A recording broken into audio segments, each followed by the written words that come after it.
Target set करना। सबसे पहले साफ टारगेट सेट करना ज़रूरी है। अगर आपके पास एक क्लियर गोल नहीं है तो आपकी मेहनत डायरेक्शनलेस होगी। टारगेट सेट करते समय ध्यान रखो, जैसे मैं 10 किलो वज़न घटाना चाहता हूँ, ना कि मुझे फिट होना है। मेजरेबल हो, जिसे ट्रैक किया जा सके। टाइम बाउंड हो, जैसे 3 महीने या 6 महीने। जितना क्लियर आपका टारगेट होगा उतना ही क्लियर आपका जर्नी का रास्ता होगा।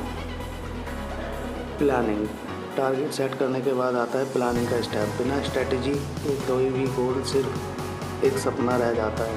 प्लान बनाइए, कौन कौन से स्टेप्स लेने हैं, किन रेस्क्यूज़ की ज़रूरत पड़ेगी, किन हैबिट्स को बदलना पड़ेगा, और सबसे ज़रूरी छोटे छोटे माइलस्टोन बनाइए ताकि प्रोग्रेस चेक कर सकें। एक्शन और कंसिस्टेंसी। प्लान बनाने के बाद सबसे अहम स्टेप है एक्शन। याद रखिए, एक्शन के बिना प्लानिंग सिर्फ कागज़ पर लिखी बातें हैं। रोज़ छोटे स्टेप्स उठाइए और कंसिस्टेंसी बनाए रखिए। सक्सेस उन्हीं को मिलती है जो रोज़ थोड़ा आगे बढ़ते हैं। डिस्ट्रैक्शंस आएंगे, एक्सक्यूज़ेस मिलेंगे, लेकिन कंसिस्टेंसी ही आपके टारगेट तक पहुंचने की सबसे बड़ी ताकत है। डिसिप्लिन और टाइम मैनेजमेंट।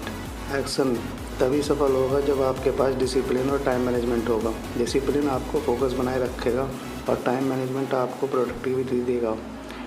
टाइम मैनेजमेंट देता है आपको प्रोडक्टिविटी।